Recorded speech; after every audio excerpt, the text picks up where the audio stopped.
and we're not even a full year into this. So, putting that aside, another big story came out around the same time yesterday. Trump says he plans to designate Antifa as major terrorist organization. Now, this is insane for several reasons.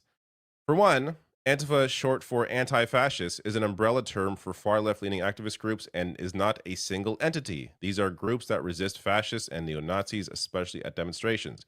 And to be fair, I wouldn't even call them groups. There is no organization that is known as Antifa. It was unclear how the administration would label what is, in effect, a decentralized movement as a terrorist organization, and the White House on Wednesday did not immediately offer more details.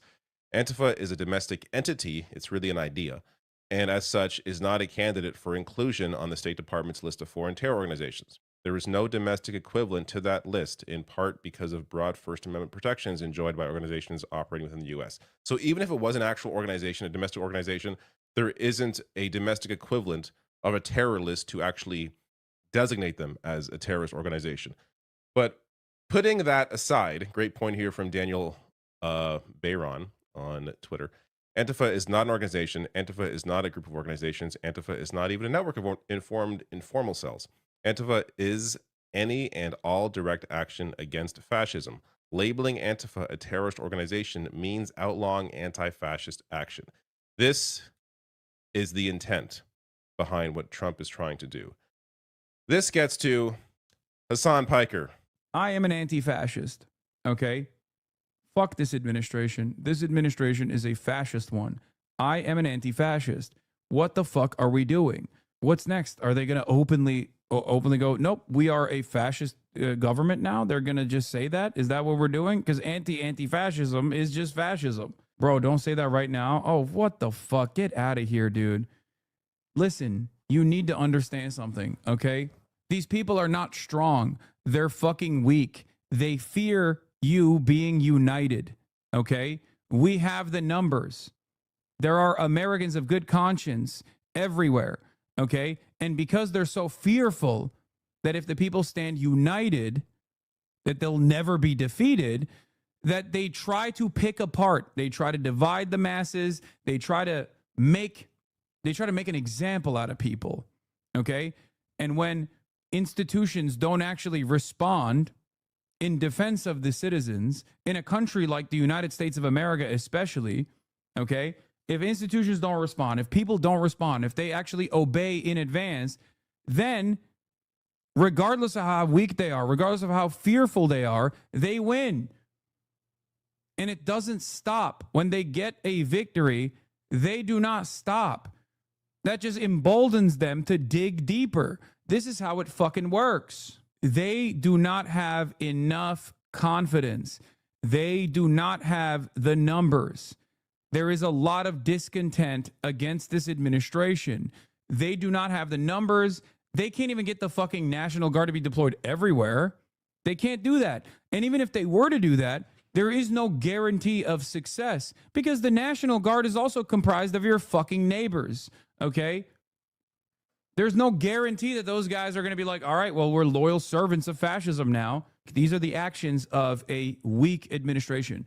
These are not the actions of a strong administration. If they were strong, they wouldn't feel the need to stamp out any sort of discontent. If they were strong, they wouldn't feel the need to try to put the fear of God in your hearts, in your minds, in your soul, to stop you, to make you think twice before you engage in any sort of anti-fascist action, before you engage in any sort of demonstration, because they are afraid. It is upon all of us to make sure that we don't stand down, okay?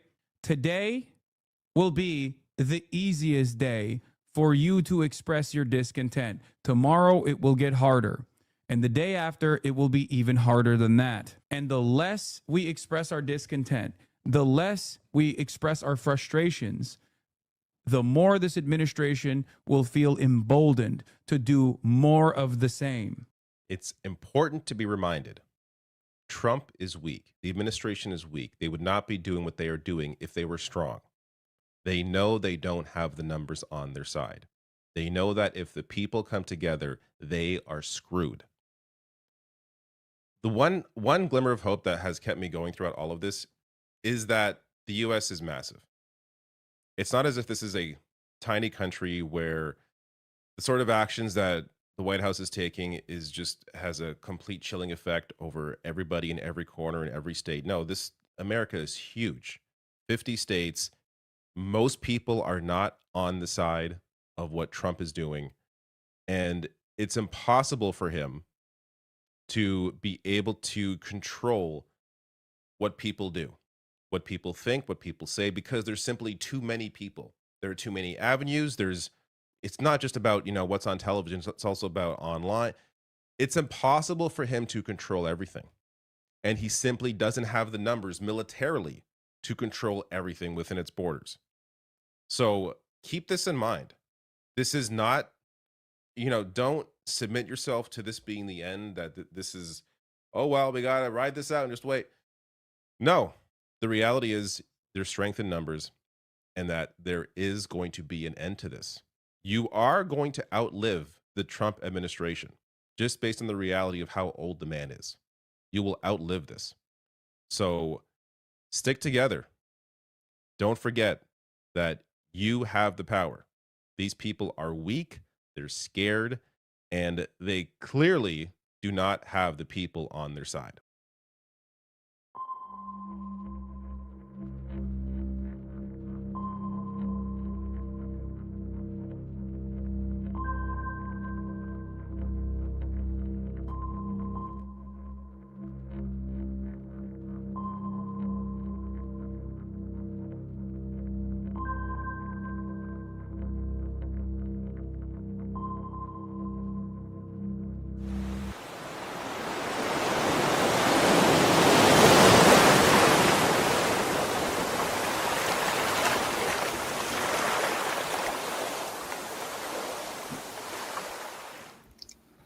All right.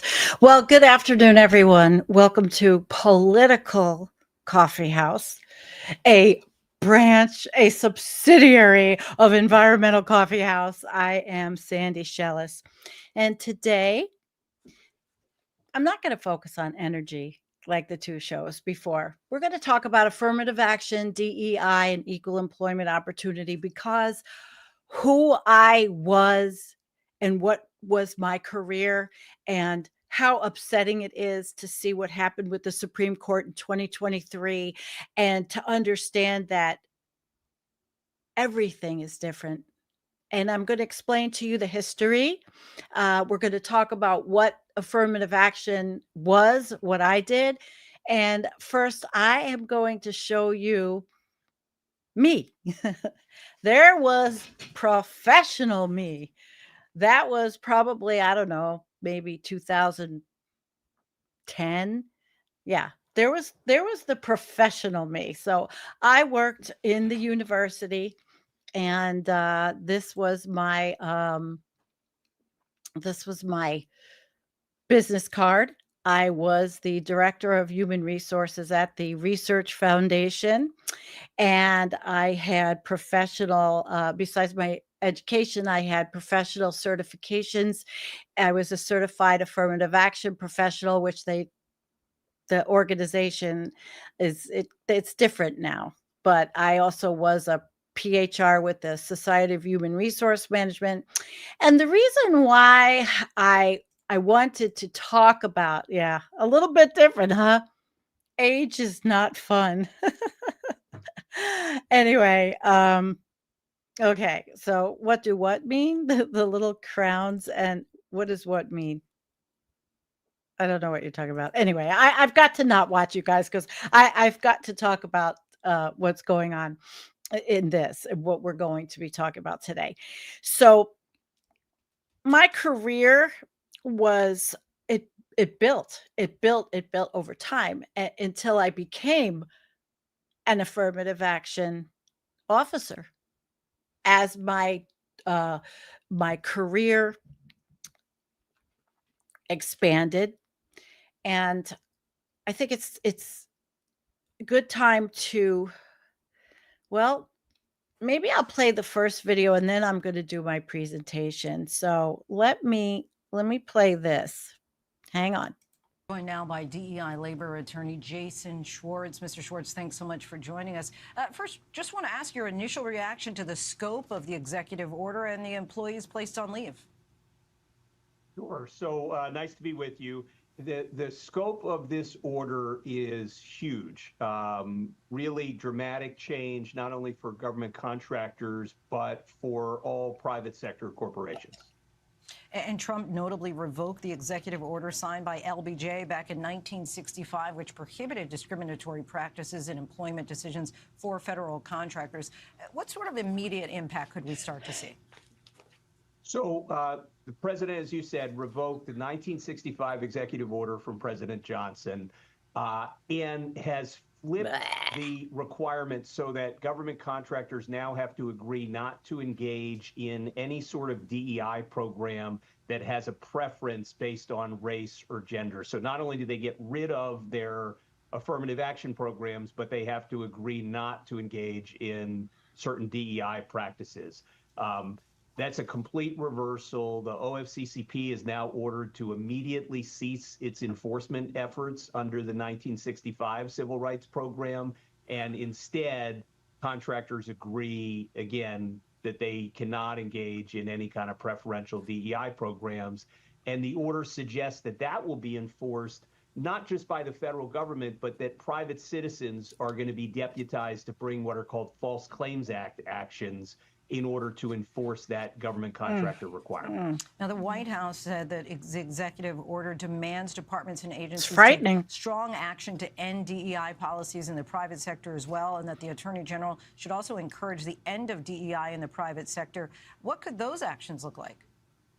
So, Lindsay, the most dramatic thing about that is the president literally asked the heads of every federal agency to provide a list of 9 targets against whom they will initiate investigations and potential litigation to challenge private sector diversity programs that they believe are unlawful. So each agency is going to be on the hunt for, and it's the mission is find the biggest whales you can. The executive order says look for large publicly traded corporations, large employers, large foundations, and send these lists to the White House so that the agencies can initiate investigations and litigation.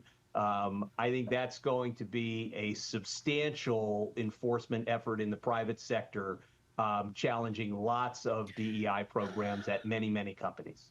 Leading up to Trump's second term, we saw a number of large corporations begin to roll back their DEI policies. Do you think that more companies will continue to follow suit? Very much so. No one wants to be on this list of 9 companies. So I think part of the intended effect of this order is not only to find big companies to make an example of, but to scare everybody else into rolling back their programs.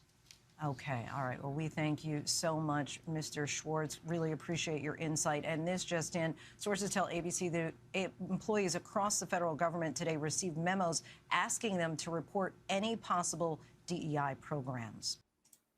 That's pretty sick. And let me tell you, she would be mortified at what's happening 15 years later. She was a consummate professional. She, who is me, was determined in my whole career to make equal employment opportunity a thing. And last week on Left Past 10, and I'm sorry I was not on Left Past 10 last night, I wasn't feeling well, but it's like Andrea, was making fun of me as a corporate person or most likely to be a Republican. It's funny, but no, I was a dedicated affirmative action professional. I believed in the law. I believed in bringing equal opportunity employment or equal employment opportunity to the campus research foundation I was in. It was really important to me. And as I was doing this show today, it was really emotional. And I literally, I went on my former employer's website and I cried. They can't even have a link to affirmative action programs or any of it. And I never in my life thought I would see this back then. So I'm going to start with talking a bit about history, politics. I've got a bunch of notes. Again, when I have notes, I start these things. I must have, holy crap, I have notes on so many different topics that I've wanted to do. And actually, this space is going to give me the opportunity, really. So, history, politics, the future. Is there a future? We don't know of affirmative action. But you see, ending affirmative action, it's not color blindness like they say, it's a blindness to history. The argument I have is that it was never about handouts or quotas or it was about repairing systemic injustice and creating opportunity for those that didn't have it. Not just white men. So, the history, the Supreme Court rulings, the DEI rollbacks, the impacts on Black women are significant, and federal contractors, and why ending it's wrong. It's terribly wrong. So we'll go into a little history. I want to find the page on my notes where I have some significant stuff I jotted down. All right. The timeline and the Supreme Court and what the law said. Now, first of all, when I said quotas, one of the things I used to hear in my job was, oh, it's quotas. How many black people do you have to hire? I mean, it was disgusting. And I had arguments, but I would have debates, but I could win. I won every time because they didn't know what they were talking about. It was never a fixed number. So it would never be somebody saying, oh, we have to have 100 black students or 20% has to be women. No, these were flexible. They were goals. They were considerations. We'll take race, we'll take gender, and the disadvantaged community into account as only one factor. But it was always about the most qualified. You hire the most qualified applicant. So early in the 1970s, these programs experimented with the numerical targets. And I don't know if anybody remembers this or lived through it, but I lived through seeing busing and trying to rapidly desegregate schools and workplaces and courts. They, tolerated temporary quotas, but that didn't last. It wasn't it wasn't the thing. It wasn't the thing. And conservatives have always distorted it. Always, always, always. So it's a myth that affirmative action was quotas. And it was a fact that quotas were actually outlawed in 78. Affirmative action meant considering race among many other factors. And then the myth was without affirmative action, admissions are purely merit-based, but the fact was legacy and donor and athletic admissions are real quotas. Those are the real quotas. They overwhelmingly benefit wealthy white people and applicants. And we're seeing it. We're going to see it more and more and more. So let me get to my pieces with the history. And my gosh. I'm not really sometimes good at putting all my notes together. I have so much every week, but here we are. So, all right. So the history goes back. It really goes back to Reconstruction and Freedmen's Bureau as the first attempt at equity. And then there was Jim Crow. Gains destroyed, systemic exclusion, locked in, So Jim Crow and Antonio Reed, my partner on the channel, he does talk a lot about Jim Crow laws and how they really were pretty awful, really awful. But in the 70s, in the 60s, it started with the civil rights and the executive orders. So President Johnson, he did Executive Order 11246, which was in 65, which was cemented in my brain. And it required federal contractors. So that is anybody that got money from the government for a program. It could be a university, it could be a company, it could be a federal contractor in building trades, anyone that got money from the government that was more than $10,000 or 50 employees, I believe it was. Now, remember, I didn't write everything down from my memory. And like I said, they were experimenting, in the 70s. But by 78, they realized it was not all quotas, and they made sure it wasn't. So the Supreme Court, they said racial quotas are unconstitutional. And that happened. It really happened. But race could be considered as one factor, only one factor. So they called it like a holistic review system, 1980s and 90s. And I came in the 90s. And there was a lot of conservative backlash. And all this was to right the wrongs of history in employment, where that specifically for me in employment, hiring. And I wanted to do the best job I could. And I was so lucky to be part of these organizations I was, and having these certifications and getting the kind of training I was able to get.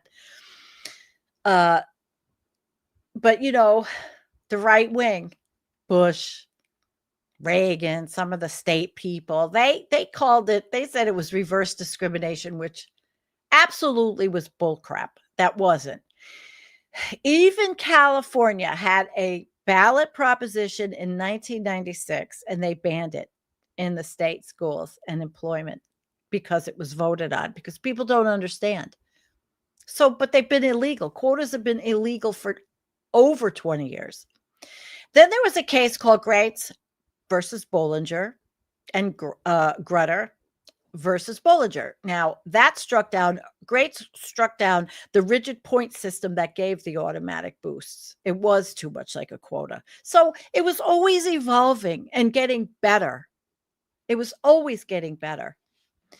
And Grutter upheld narrowly tailored use of race as one factor, but diversity was a compelling interest.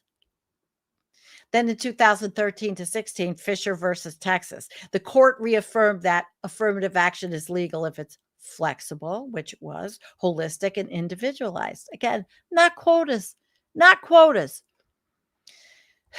And then, of course, the mess in 2023, which we'll talk about.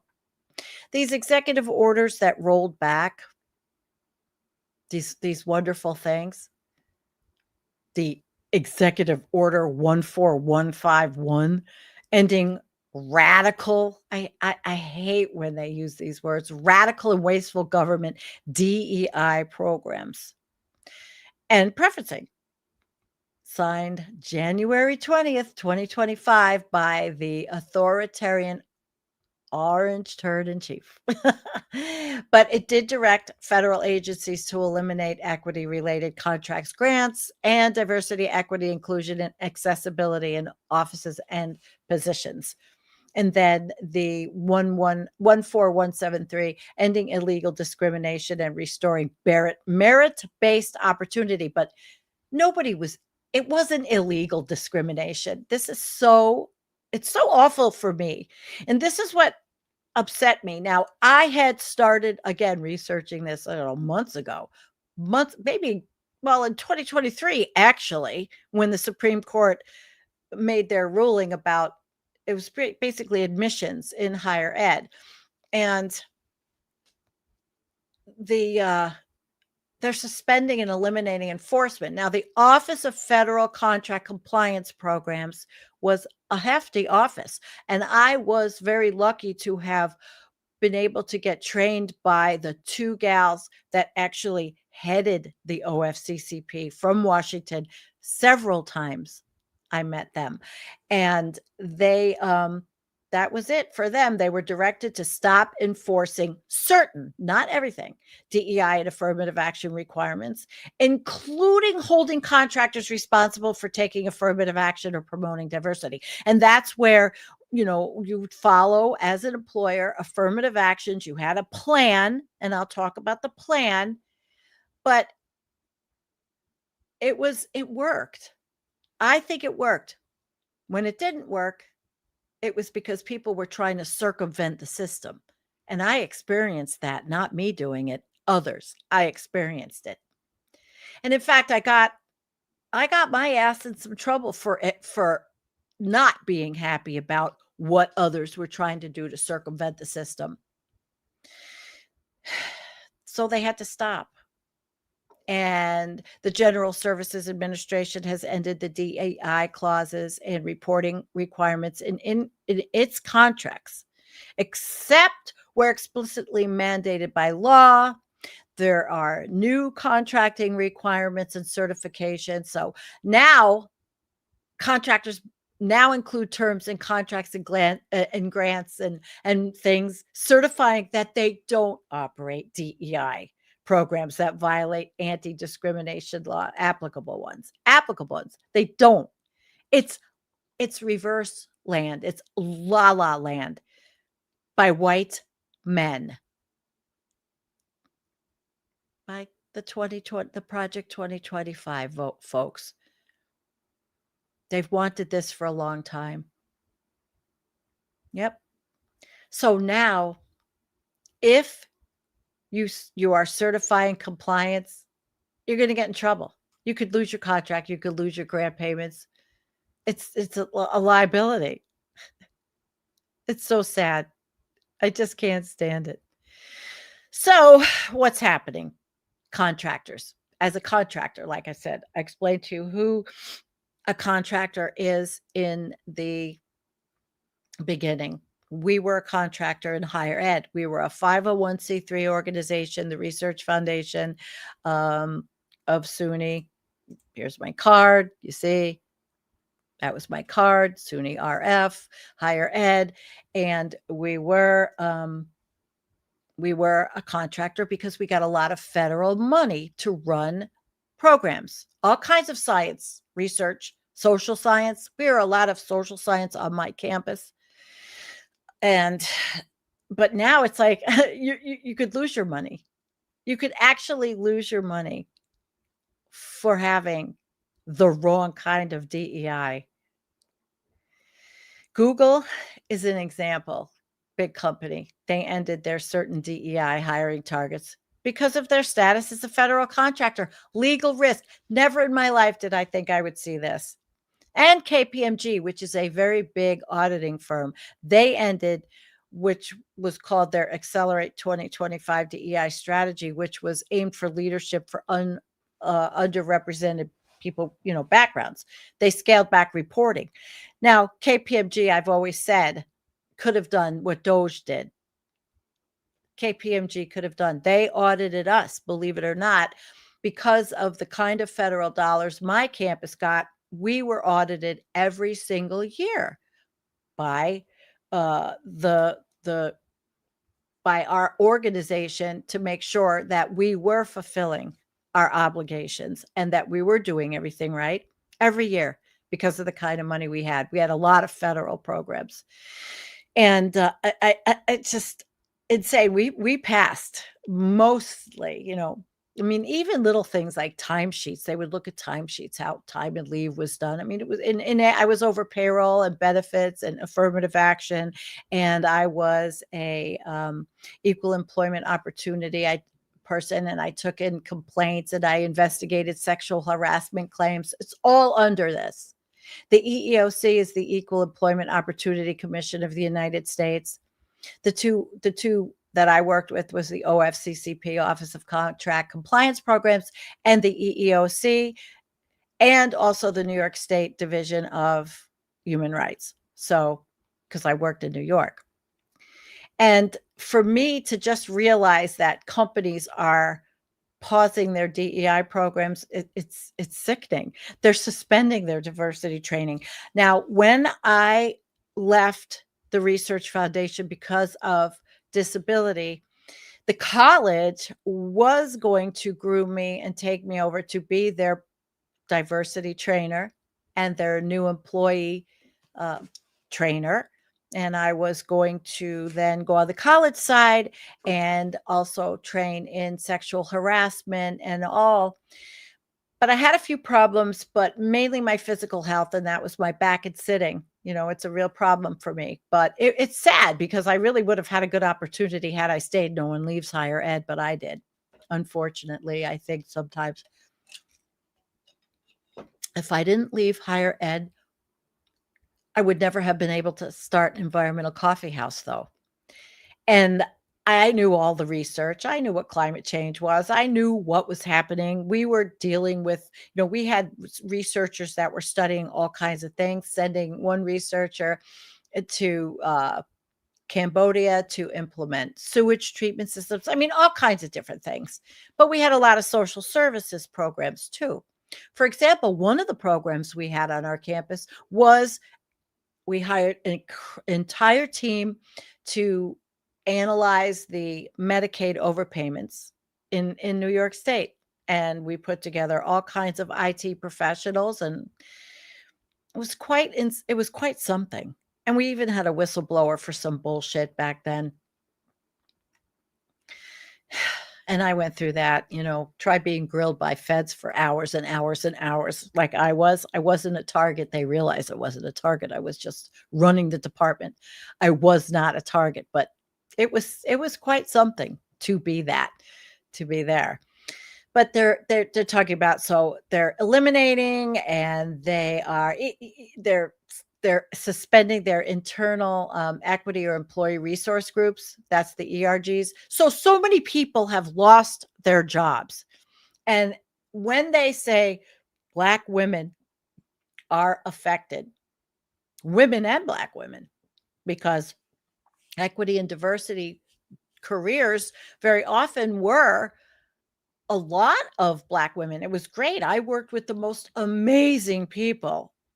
I did. I just thought they were just beautiful, amazing people, that I was really lucky. But all of us, in these procurement language for purchasing departments and modifying contracts, everything had to be changed. Now that was by April. So it's now October. And I'm sure that companies did it because I looked at my own company, and while they talk about affirmative action, the links are dead, the videos are dead, all the training is gone because they can't do it, or they put themselves in jeopardy of losing federal money. And it's already hard enough because of this anti-science administration. And of course, legal counsel are all involved because now it's the opposite. Now, instead of implementing these programs and doing them right under the law, now it's not implementing them. And if you have them, you're in a heck of a lot of trouble. So I don't know what's going to happen with that, or it hasn't been that long. But with these rollbacks, we contractors have to still comply with some statutory things, and that's veterans and people with disabilities like me. Some requirements under laws, which is Section 503. Oh my gosh. Then there's the whole ADA, Americans with Disability Act. There's so much. I could spend hours discussing these whole topics, but I'm not going to because that's not my focus anymore. But there's the 503 persons with disabilities, and there's VEVRA, which is for protected veterans, and that stays in effect. It's just making sure they have equal employment opportunity, disabled people and veterans. So what are the risks? Like, what does it mean if you under-diversify your workforce? Well, with these programs rolled back, minority women and other underrepresented groups may lose progress. It was achieved in hiring, promotion, and inclusion.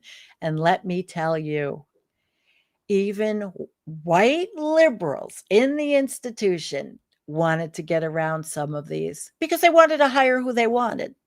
And if you're getting federal money and you have a big project and you want to hire who you want, you can't always do that without justification. There were formal processes, or you do, because in academia, at least from what I was in, was search committees. There are search committees to find the most qualified applicant, and you have to advertise. There's certain prescriptions for how you advertise, where you advertise, and all that. But now there's a legal and financial risk. So if you fail to comply with the new certification requirements or have these ambiguous DEI programs, you might face liability under the False Claims Act or losing contracts. It is definitely, like Nicole Sandler says, opposite world. Opposite world. And what happens now? They want to pretend that history simply doesn't exist. It just wasn't about giving people a head start. It was about acknowledging that Black and Latino and Indigenous and other marginalized communities were systematically held back for centuries. And I was dedicated to making sure I did it right and I provided equal opportunity and equal access. And now, they want to undo. They want to sugarcoat history. But you can't undo slavery or Jim Crow or redlining and discrimination with one Civil Rights Act and a pat on the back. You can't undo it. It's like you tear down affirmative action. You're tearing down a wheelchair ramp because everyone should use the stairs. And it protects privilege, not merit, in my opinion. So in the schools, the legacy admissions protect, that's affirmative action for wealthy people, the rich people, mostly white families, right? And donors, buy your kid a spot. Remember what all those actresses got in trouble for? Buying their kids a spot? Forget it. Go ahead. Buy your kid a spot. Pay off whoever. Get your kid in school. And then now athletic recruitment will disproportionately benefit wealthy white suburban athletes in things like maybe rowing, fencing, lacrosse. I didn't have a lot to do with that. I wasn't in the college. I was in research, Now, none of these got banned. Only race-conscious admissions did. It's not about fairness, my friends. It's about making sure that these advantages for wealthy white people stay untouched. And I could get in trouble for even doing this presentation according to Donald Trump's new executive order. But it makes institutions less fair.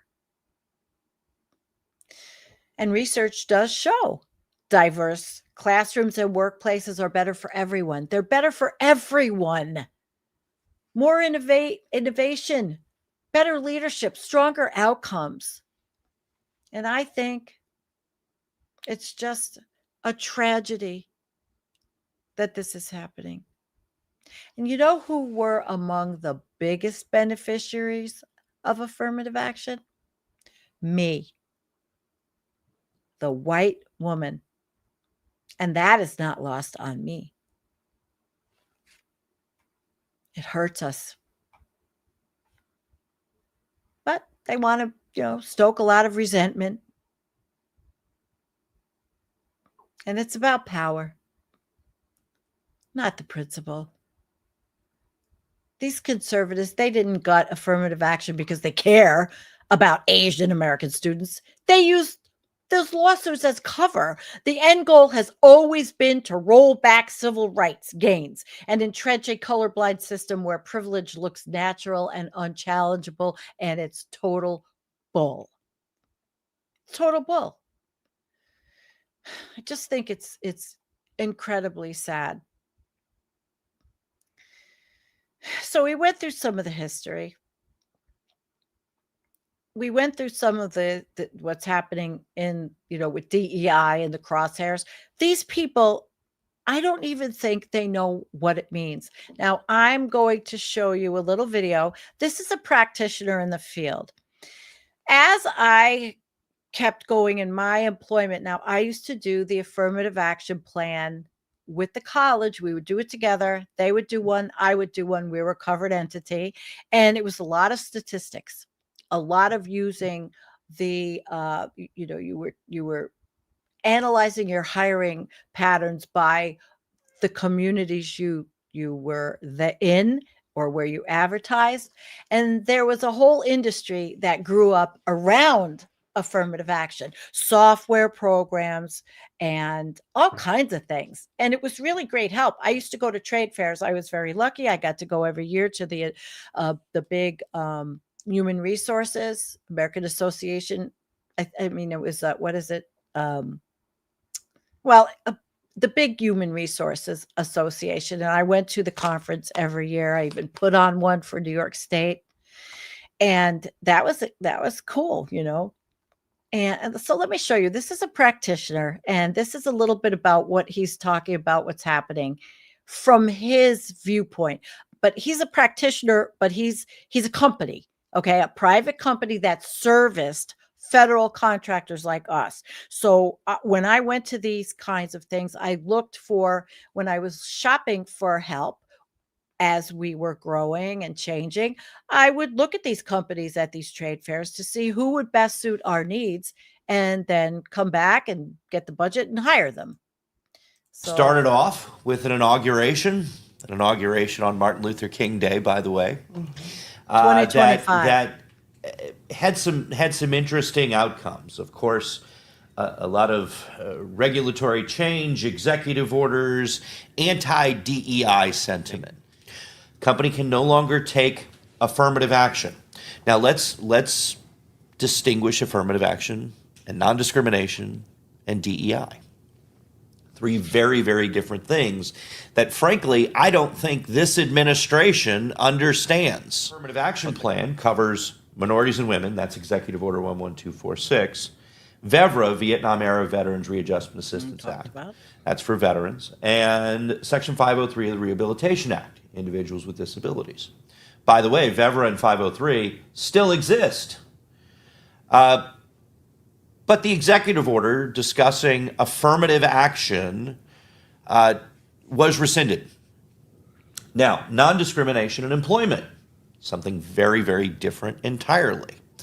Non-discrimination in employment is what you've always had to monitor, what you've always had to maintain, believe it or not, what the executive order has always suggested, and what OFCCP, the monitoring agency, has always enforced. So last week was a big week. Started out, like we say, on Martin Luther King Day, no DEI. By Tuesday, we had gotten rid of the executive order. By Friday, OFCCP was effectively declawed. Yeah. And what does that mean? It means that if you have an open compliance evaluation, it's no longer open. In fact, you should be getting a notice, and we've seen some already that have come through. Your audits are closed. The 503 and VEVRA regulations are in abeyance. Doesn't mean you don't have to comply. It means that OFCCP can enforce. Okay, so let me tell you what an open case is. The OFCCP might look at your affirmative action plan, which you submitted. There's a lot of pieces to the affirmative action plan. Let me see if I can find my specific notes on the affirmative action plan. This might help. Hang on. Because it was a plan. We did it every year. And I hope I have give me a minute. I may not have that pulled up. But anyway, it was something we did every year. And we assessed our hiring practices to make sure that we were following the law. under the OFCCP, Federal Contract Compliance Program. And I don't think I have my specific, oh, here it is. Okay, so let me tell you what an AAP is. What we did every year, we would start getting ready for it.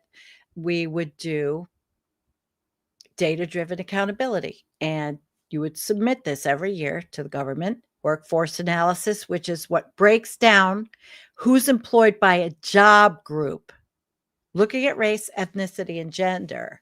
You do this, you break it down.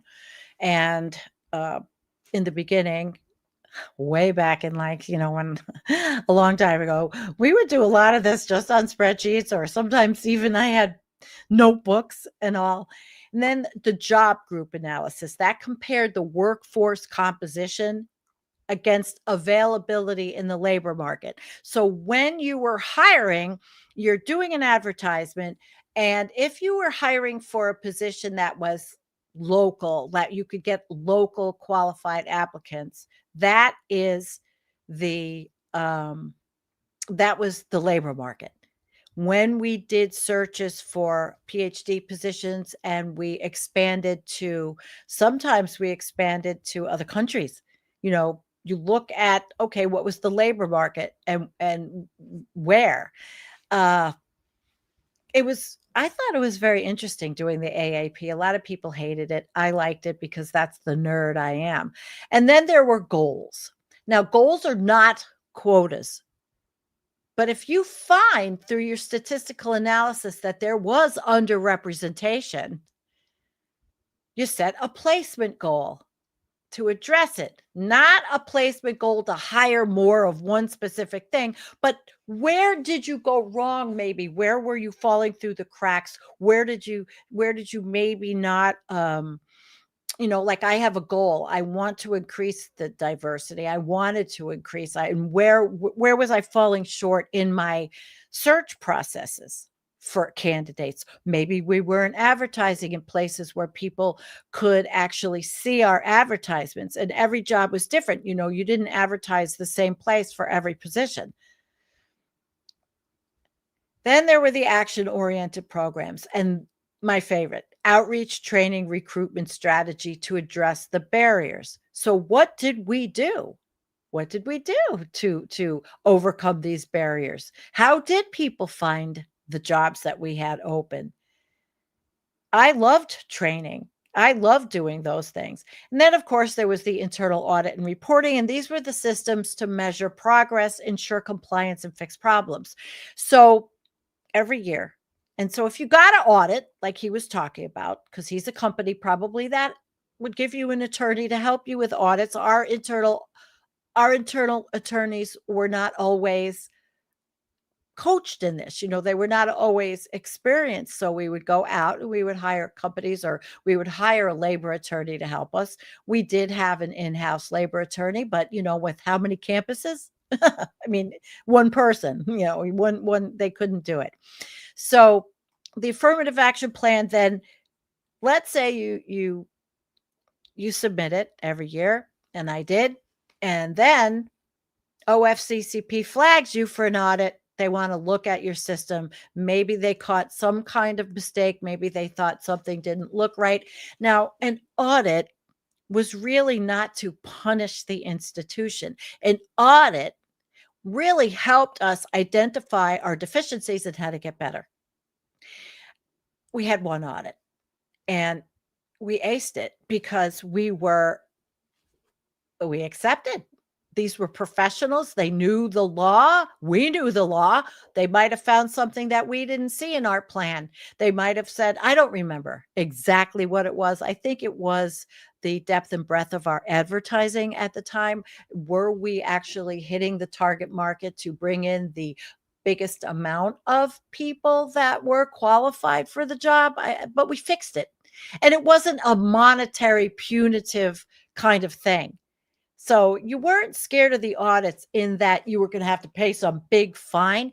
You worked with these people, and the people at the OFCCP and the Equal Employment Opportunity Commission were some of the most incredible public servants there were, really, because we all believed in the process and believed in giving people and righting the wrongs of the past. Why is this doing this?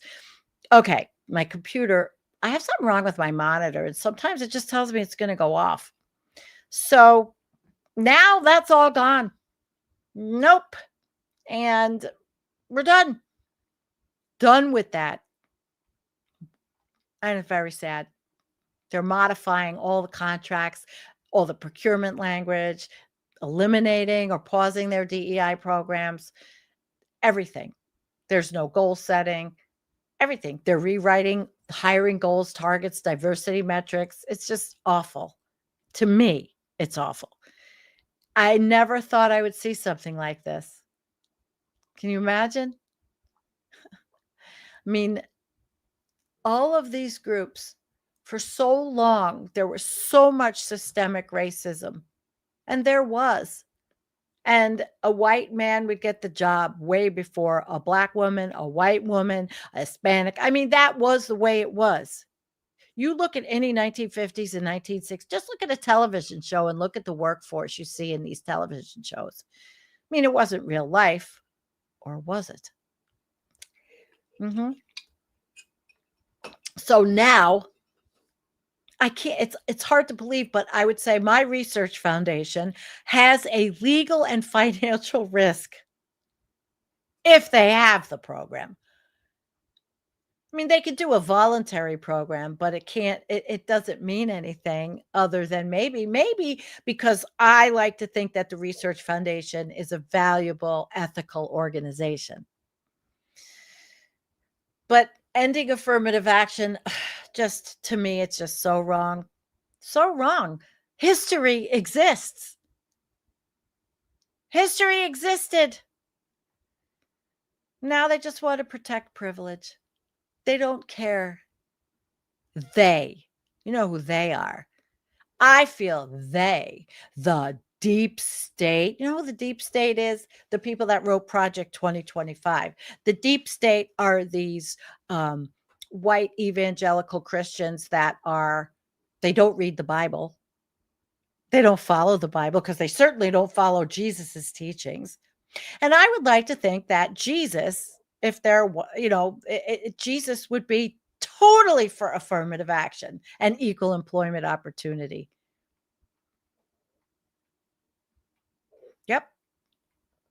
Yep. So I think it's kind of shitty what's happening now. And it made me literally today when I was going through all this stuff. Wow. It really did. I mean, when these idiots said reverse discrimination, I would just laugh. Are you kidding me? Are you kidding me?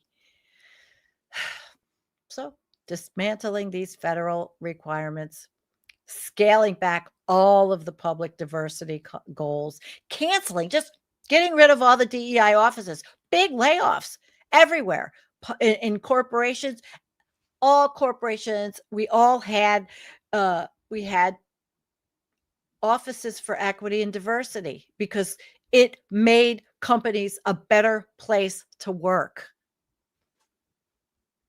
And then you have to rebrand inclusion work to avoid getting sued. And now they encourage whistleblowers to turn you in for doing nice things, the right thing.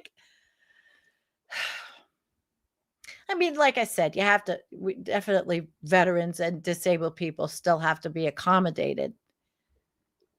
But it's wrong. It's so wrong. And, it's also about power. It's power. And really what I see is just like what Hegseth and Trump want to do to the military. They just want to do it to all the workplaces. What did Hegseth say? Oh, the masculine or the male standards. They want to go back to the 1950s. They want to bring us back to a very oppressive time. They want women to be in the home. They want them to be subservient to their husbands and not work in these jobs like I did. But it's a bunch of crap, because if they did, then why is Erica Kirk running around and she's going to be the head of Toilet Paper USA, the ex-beauty pageant? Trump beauty pageant person. I mean, it's just all hypocrisy. They are a bunch of hypocrites. And they just want to protect privilege. And the meritocracy without affirmative action, it's just a myth. Well, the real quotas, in my opinion, the bigger picture is America's for the rich, the privileged, and it's still alive and well. Now, of course, no program was perfect. Affirmative action wasn't perfect. But every time people got together and would work on making it better, and when the Federal Register, I wanted to do a show on the Federal Register, would open up for comments from the public on these programs, they would get thousands and thousands, and all those things were taken into consideration when helping to make these programs better. But we've abandoned it, or we are abandoning it. And it will cement inequality. We're only 8 months into this administration, and they started in the first one.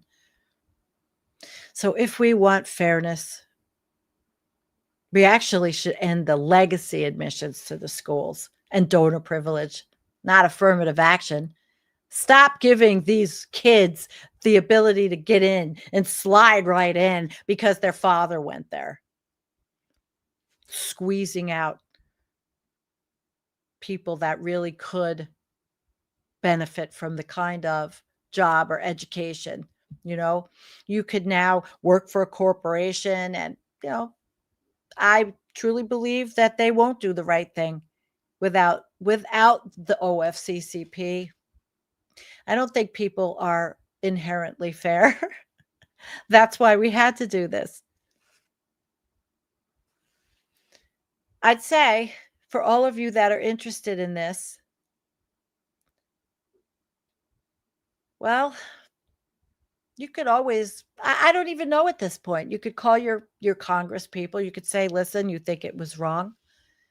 I mean, this is a cornerstone of our country. People are, you want to say we're wage slaves, we're beholden to these horrible jobs. It's going to be even worse. And there was a metaphor by President Johnson. You can't free someone from chains and expect them to win the race without repair, this was repair. And we had a long way to still go. I have stories.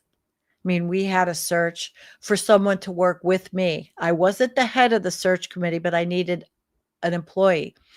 And the search committee, in their brilliance, they liked this one woman who ended up getting hired because she knew how to walk her way around the program. She knew how to get around. And she proved it by what she did in another job, how she, I didn't have to do. We got around having to follow the rules. And we hired her. And she ended up stabbing me in the back. Another story. So there is my little talk about affirmative action and EEO and what, affirmative action became, but they're different. DEI is different than affirmative action. And the DEI programs were actually quite beautiful because we celebrated cultures and we celebrated diversities. I loved it. It was probably my favorite. I mean, I liked doing investigations and helping people who came up with complaints and investigating sexual harassment. I had a couple of big whoppers, in 20 years. I can tell you, I've sat down and I mediated between principal investigators and their staff when they had problems. We sat down at the table. I knew how to do all of this. I do miss it. I miss it.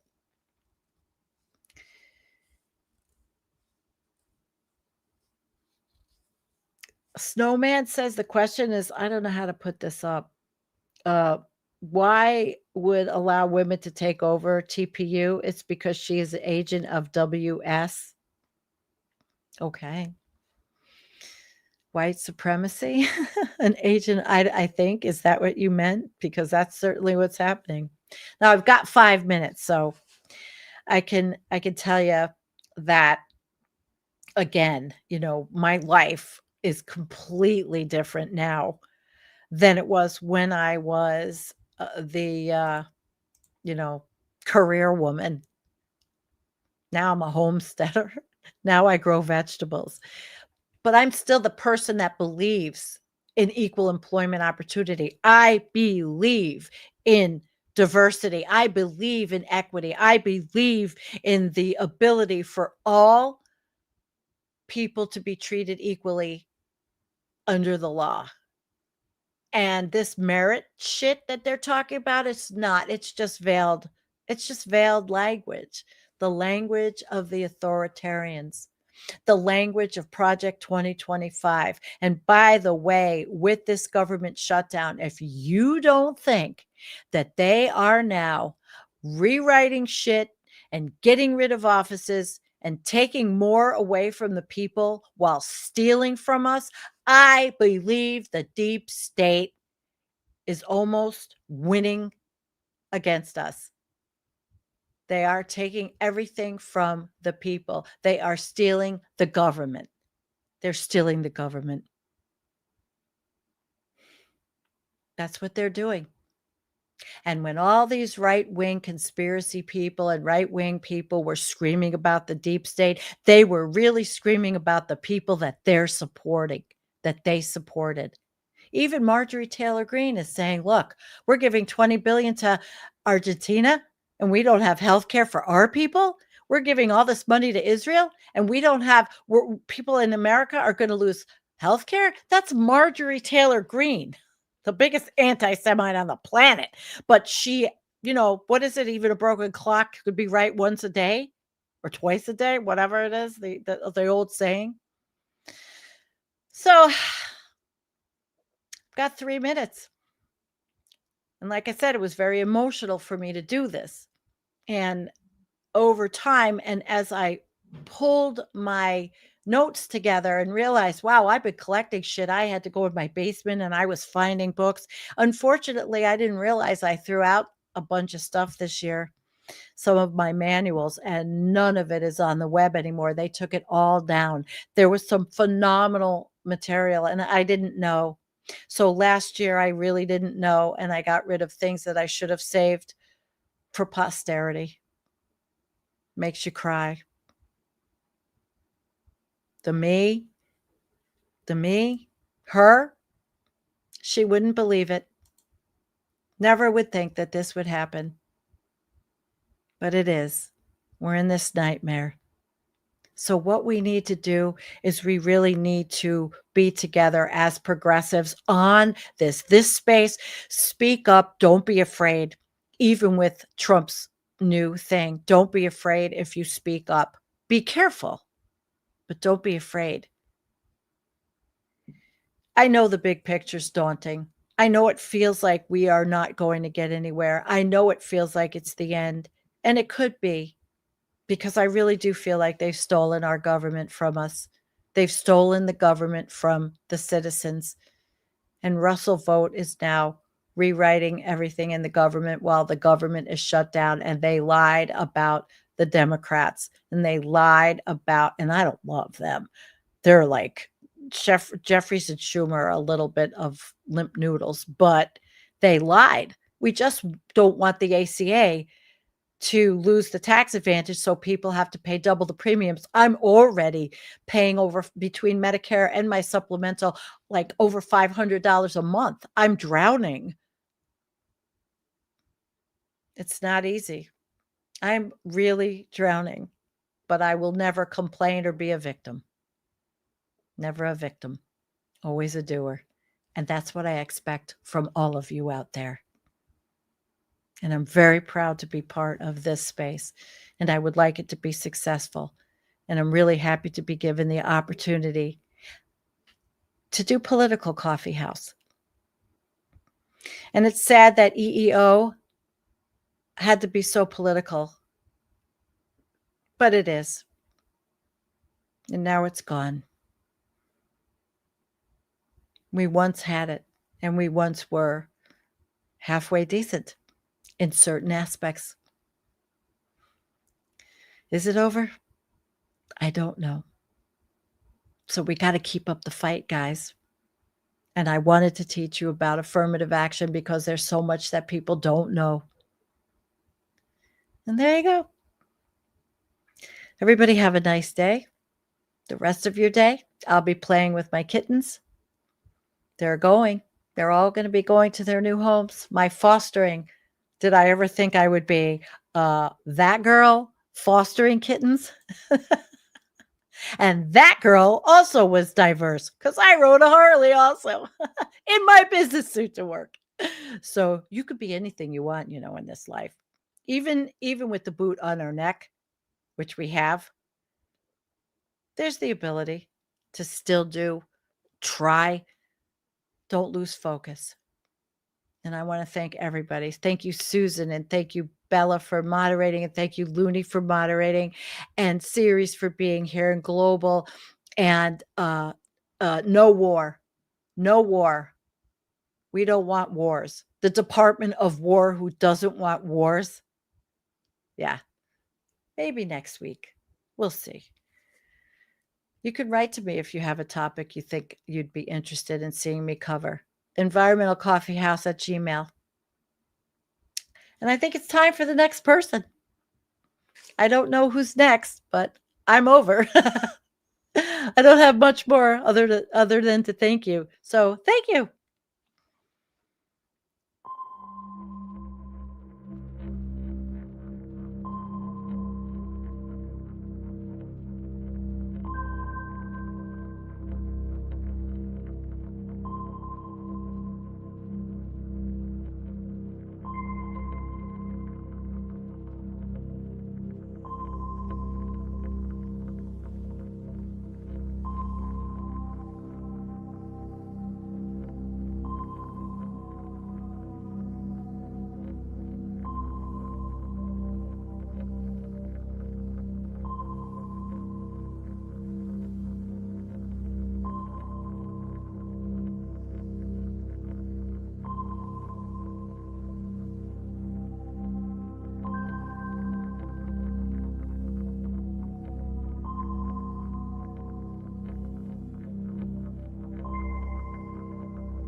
What is going on with these anime Dexter's Laboratory spectacles that I got on? I love these. I mean, I like them in general, but I like when the sun, because I got these great windows in my apartment here in Chicago. And I love when, you know, the sun isn't quite low enough. So then I just tilt my head and I blind everybody. You know what I'm saying? And that's what I'm here to do. I'm here to blind you with my spectacles. No, actually, I'm here to do the exact opposite of that. I'm here to expose you to the truth. Expose you to the truth. To my left right here, I have a delicious plate